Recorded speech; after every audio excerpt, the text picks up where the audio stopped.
Hi guys and welcome back. So if you are in a situation like me, just bought a red light therapy device or just thinking of buying a red light therapy device, there are a big chance that you get no user guide how you should use the pulsing mode in this kind of device. This device has a pulsing mode up to 10,000 hertz, which means that, or hertz in Swedish. That means that you can choose up to 10,000 different frequencies in the light, which means that you have a pulsing or a flashing mode. Now, I just want to say I do a little heads up that if I look a little bit tired in my eyes or I sound a little different, is only because I've been sick all week and having a cold, so I am not in my best shape right now, but I will try to make this video. So anyway, let's continue. So pulsing technique is not a new thing. It has been around a few years now when it comes to the manufacturers that are making these kind of devices. But they actually have taken this technique from the laser treatment. And the reason why they're using it on laser clinics is only because the light is much more high focused and stronger than the LED panel I have here. So what happened is that when you are putting a high focus light like that on a body, it actually can have a burning effect or even a thermal heating effect. So by allowing the light to switch on and off frequently means that it actually has a cooling effect. So the body can recover between the lighting sets or the lighting beaming.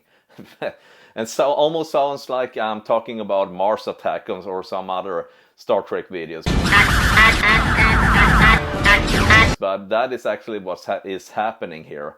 So with that said, I don't really understand why we have that mode on our devices, because in my world means that you will not get as much energy in our bodies. So that is actually something we want to achieve. So another thing that I've been thinking about when it comes to pulsing mode is that I have some criteria when it comes to which kind of device I want to buy. The size is one, how much power, how many LED lamps it has, and if it is FDA classed, and if it is flicker free.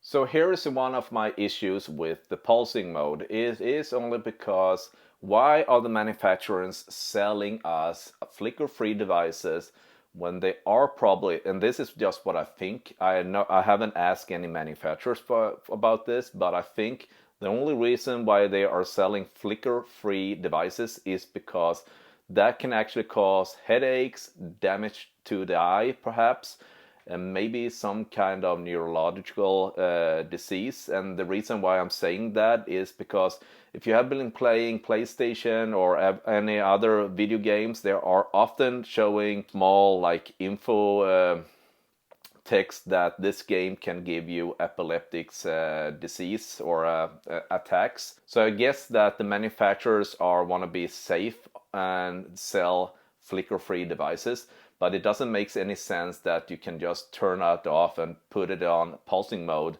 that actually are flashing. What I'm trying to say is that if your body are telling you that you're getting headaches or having a bad eyesight or something like that by a flashing light, that is a strong sign from your body to tell you to quit doing whatever you're doing. So with that said, I think that is an argument not to use the flashing mode. Another take I have this, or a thought or a belief, is that we have taken some of the best part from the sunlight and put it into the device. We have taken the red light spectrum from the sunlight and put it into the red light device. And my belief is that if you're looking how the sun works, you have like sunstorms every 12 years, but it doesn't affect anything on how that the light will be stronger to the Earth surface. But I think that what I'm trying to say is that it's more natural to get a constant light to our body. So if you are comparing the pulsing mode and with the constant light, you will get more energy with the constant light. And I also think that is the more natural way to mimic how the nature works. So what does the science says about this? Well, I've been really trying to find good studies about this, and I found around 80 different studies, and a few of them was made on humans, and I always want to pick the ones that are made on humans. I think that is a little bit more reliable than looking on mice and rats. Some of them tried to treat bone injuries. Some treatment was, and they were trying to treat, I think was after they were took out the teeth and tried to heal that with red light in pulsing mode. Some studies were trying to treat neural diseases such as Alzheimer's. And that is actually something I've seen more and more on YouTube, that they are trying to figure out how to treat Alzheimer's patients with red light therapy with pulsing mode.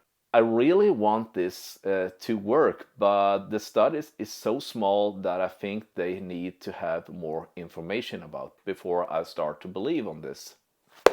So what is my final thoughts about this? Well, as I've been mentioning, is that I've been reading a few studies, and they were not that good enough for me to be mentioning. But if you want to have a few numbers, has been from 10, the more common frequency or pulsing mode they were using was from 10 up to 100. But I have been reading studies that used 3, 500, and I think it was 1000 hertz. But I think there were quite a few people who were participating on these studies. There were around 30 people, and there were not that many studies. And the methods and the reason why they did studies was very wide. As I mentioned, it was all from bone healing to treating Alzheimer's. So I guess what I'm trying to say here is that we have to take a few step backs, or at least I am going to do that. I never use the pulsing mode, and that is only because it doesn't mention anything in that in my user guide. So if there are no recommendation how you should use it, I will not touch it.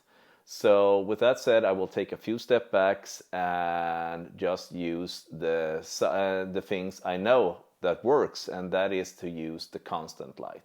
So guys, that is all for today. I wanted to make this video ever since I did my Black Friday video, and which I mentioned about the pulsing mode, and the manufacturers should take a more responsibility about this. But I understand now that that will never happen because there are lacking so much information about this. So I guess my message in this video is that better safe than sorry. Hopefully this video gave you some value, and if you haven't done it yet, hit the like button and even consider subscribe so you will not miss my next video. Take care. Bye.